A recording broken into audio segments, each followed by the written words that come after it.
ஆளுநர் R N ரவிக்கு எதிராக வழக்கில் எழுத்துப்பூர்வ வாதங்களை தமிழ்நாடு அரசு இன்று மாலைக்குள் தாக்கல் செய்ய உச்சநீதிமன்றம் உத்தரவிட்டுள்ளது. சட்டமன்றத்தில் நிறைவேற்றப்பட்ட மசோதாக்கள் மற்றும் பல்கலைக்கழக மசோதாக்களுக்கு ஒப்புதல் அளிக்க ஆளுநருக்கு உத்தரவிடக் கோரி தமிழ்நாடு அரசு சார்பில் உச்சநீதிமன்றத்தில் வழக்கு தொடரப்பட்டது. இந்த வழக்கை விசாரித்த நீதிமன்றம் எழுத்துப்பூர்வ வாதங்களை பிப்ரவரி 17ஆம் தேதிக்குள் தாக்கல் செய்ய உத்தரவிட்டு தீர்ப்பை தேதி குறிப்பிடாமல் ஒத்திவைத்தது. இந்நிலையில் உச்சநீதிமன்றத்தில் நீதிபதிகள் பர்திவாலா மற்றும் மகாதேவன் அமர்வு முன்பு ஆஜரான தமிழ்நாடு அரசு தரப்பு மூத்த வழக்கறிஞர் அபிஷேக் மனு சிங்வி எழுத்துப்பூர்வ வாதங்களை தாக்கல் செய்ய கூடுதல் அவகாசம் வழங்கும்படி முறையிட்டார். இதனை ஏற்றுக்கொண்ட நீதிபதிகள் அனைத்து தரப்பு எழுத்துப்பூர்வ வாதங்களை இன்று மாலைக்குள் தாக்கல் செய்ய உத்தரவிட்டனர். அரசு தரப்பில் மூத்த வழக்கறிஞர்கள் அபிஷேக் மனு சிங்வி, ராகேஷ் திவேதி ஆகியோர் ஏற்கனவே தங்களது எழுத்துப்பூர்வ வாதங்களை தாக்கல் செய்துள்ள நிலையில் மூத்த வழக்கறிஞர்கள் முகுல் ரோஹத்கி, வில்சன் மற்றும் ஆளுநர் தரப்பில் அட்டர்னி ஜெனரல் வெங்கட்ரமணி உள்ளிட்டோர் இன்று மாலைக்குள் எழுத்துப்பூர்வ வாதங்களை தாக்கல் செய்ய உத்தரவிடப்பட்டுள்ளது. அதனைத் தொடர்ந்து ஆளுநருக்கு எதிரான வழக்கில் அடுத்த வாரம் தீர்ப்பு வெளியாகும் என்று எதிர்பார்க்கப்படுகிறது. பாரதியாரின் பெயரில் பல்கலைக்கழகம் இருந்தும் அவருக்கான இருக்கை இல்லை என தமிழ்நாடு ஆளுநர் ஆர் என் ரவி கூறியுள்ளார். சென்னை மயிலாப்பூரில் பாரதி ஆய்வாளர் சீனி விஸ்வநாதனுக்கு நடைபெற்ற பாராட்டு விழா நிகழ்ச்சியில் கலந்து கொண்டு பேசிய ஆளுநர் ஆர் என் ரவி, பாரதியார் சுதந்திர போராட்ட வீரர், தேசியவாதி, கவிஞர் என பல பரிமாணங்களை கொண்டவர் என்றும் அவரது படைப்புகள் அனைத்தும் காலம் கடந்து பேசப்படக்கூடியவை என்றார். Why is it that Prime Minister Narendra Modi has to set up a Subramanian Bharati chair in BHU? Why not we have a Subramanian Bharati chair here?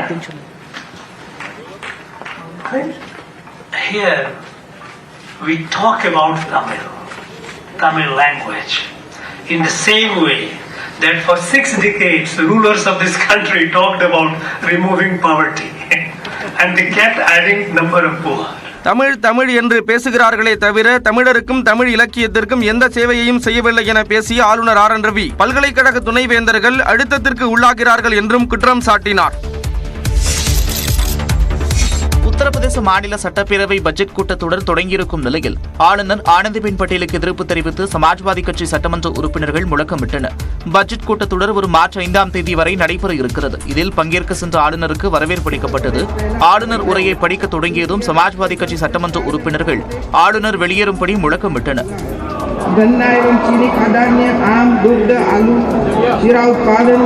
உத்தரப்பிரதேசத்தில் ஆளும் அரசு கும்பமேளாவில் உயிரிழந்தவர்களின் எண்ணிக்கையை மறைப்பதாக கூறி சமாஜ்வாதி கட்சி சட்டமன்ற உறுப்பினர்கள் அஸ்தி சட்டிகளை வைத்து சட்டப்பேரவைக்கு வெளியே போராட்டத்தில் ஈடுபட்டனர்.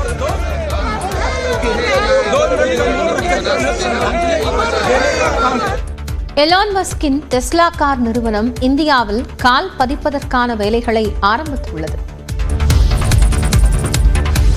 பிரபல அமெரிக்க கார் தயாரிப்பு நிறுவனமான டெஸ்லா தனது நிறுவனத்தை இந்தியாவில் தொடங்குவதற்கான பூர்வாங்க பணிகளை செய்து வருகிறது. அண்மையில் அமெரிக்கா சென்ற பிரதமர் மோடியை டெஸ்லா நிறுவனத்தின் தலைமை செயல் அதிகாரியான எலான் மஸ்க் சந்தித்தார். அப்போது கார் தொழிற்சாலையை இந்தியாவில் தொடங்குவது பற்றி மஸ்க் ஆலோசித்ததாக கூறப்பட்டது. இந்த நிலையில் வாடிக்கையாளர் சேவை மைய அதிகாரி, வணிகத்தை மேம்படுத்தும் பணிகள் உள்ளிட்ட 13 பணிகளுக்கு ஆட்களை தேர்வு செய்வதாக டெஸ்லா நிறுவனம் அறிவிப்பை வெளியிட்டுள்ளது. டெஸ்லா நிறுவனத்தின் அறிவிப்பின்படி மும்பை மற்றும் டெல்லியில் 13 வகையான பணிகளுக்கு ஆட்கள் தேர்வு செய்யப்பட இருக்கின்றனர். நிதி அமைச்சக தரவுகளின்படி டெஸ்லா நிறுவனம் இந்தியாவில் குஜராத், ஆந்திர பிரதேசத்தில் ஆலையை தொடங்க இருப்பதாக தகவல் வெளியாகியுள்ளது. இந்தியாவில் முதல் கட்டமாக மும்பை, டெல்லி, ஹைதராபாத்தில் தலா 2 ஷோரூம்களை டெஸ்லா நிறுவனம் திறக்க உள்ளதாக தகவல் வெளியாகியுள்ளது. 2 நாள் அரசுமுறை பயணமாக இந்தியா வந்துள்ள கத்தார் அரசர் தமீம் பின் ஹமாத் அல்தானிக்கு குடியரசுத் தலைவர் மாளிகையில் அரசு மரியாதை வழங்கப்பட்டது.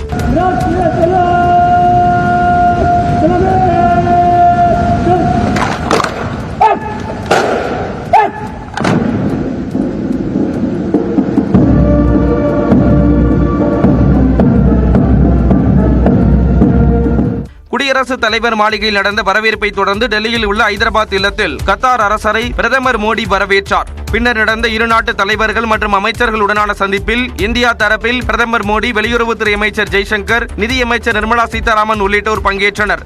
இந்தியா கத்தார் இடையே இரட்டை வரி விதிப்பை மாற்றியமைக்கும் புதிய ஒப்பந்தமும் கையெழுத்தானது. ஆற்றல் துறை சார்ந்த ஒப்பந்தங்களும் கையெழுத்திடப்பட்டுள்ளன. அமெரிக்காவின் கலிபோர்னியாவில் உள்ள கேபிடல் பகுதியில் அதிபர் டிரம்புக்கு எதிர்ப்பு தெரிவித்து ஏராளமானோர் குவிந்து போராட்டத்தில் ஈடுபட்டனர்.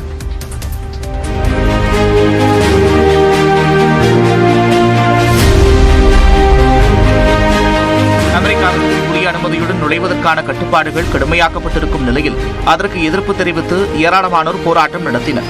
அதிபர் டிரம்பின் நிர்வாக கொள்கைகளுக்கு எதிர்ப்பு தெரிவித்து பொதுமக்கள் முழக்கங்களை எழுப்பினர். கடந்த 5ஆம் தேதி இதே பாணியில் அமெரிக்காவின் பல்வேறு பகுதிகளில் டிரம்ப் அரசுக்கு எதிராக முழக்கங்களும் எழுப்பப்பட்டது.